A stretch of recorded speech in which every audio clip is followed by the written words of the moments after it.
Moving charge and magnetic effect of current से। Question number 37, an electron mass 9 × 10 की power -31 kg and charge 1.6 × 10 की power -19 coulomb moving with speed c/100। एक हमारे पास electron है जो कि मूव कर रहा है किसी वेलोसिटी v इक्वल टू कितना c/100, मतलब 3 × 10 की पावर 6 SI यूनिट। मैं सारी चीज़ें SI यूनिट में रख रहा हूँ ना। आगे क्या बोला है, injected into a magnetic field of magnitude this perpendicular to its direction of motion. हमने इसको एक मैग्नेटिक फील्ड में एंटर करवाया जहाँ इसका मैग्नेटिक फील्ड जो है इसकी वेलोसिटी के परपेंडिकुलर है और इसकी वैल्यू है 9 × 10 की पावर -4 SI यूनिट टेस्ला में, ये मीटर पर सेकंड में था। आगे क्या बोला है, we wish to apply a uniform electric field E together with the magnetic field so that electron does not deflect from its path.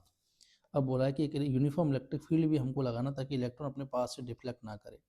Clear है। तो हमारे पास इसको डेविएशन से बचाना है हमको, तो क्या होना चाहिए हमारे पास, सेम सेम इसी स्ट्रेट लाइन पे अगर ट्रेवल करवाना है हमको, ठीक है, तो इसका जो फोर्स है नेट लॉरेंज फोर्स अपन जीरो करवा देते हैं। क्योंकि ध्यान से सुनना, मैं सीधा ही जीरो क्यों करवा रहा हूँ, क्योंकि मैग्नेटिक फील्ड ऑलरेडी ट्रांसवर्स है, तो मैग्नेटिक फील्ड की वजह से ये सर्कुलर में घूम जाता।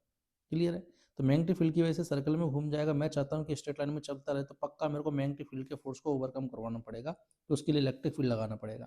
हालांकि स्टैंडर्ड रिजल्ट है, तो अपन को पता भी है कि जब मूविंग चार्ज को बिना डेविएशन को सीधे चलवाना है तो उस पर लॉरेंज फोर्स को जीरो कराना होता है। ठीक है, तो मैं वही काम करने वाला हूँ। तो मैं इसको बिना डेविएशन के लिए, विदाउट डेविएशन मूव कराने के लिए, इस पर जो लॉरेंज फोर्स है जिसकी वैल्यू होती है QE + QV × V वेक्टर, इसको जीरो करा देते हैं। तो यहाँ से इलेक्ट्रिक फील्ड की वैल्यू आ जाएगी हमारे पास -V × B, या बोल दो B × V। इतना इलेक्ट्रिक फील्ड लगाना पड़ेगा। और ये कंडीशन जो है वो इंडिपेंडेंट है कि चार्ज पॉजिटिव है, नेगेटिव और कितने मैग्नीट्यूड का है, सबके लिए लगा सकते हो।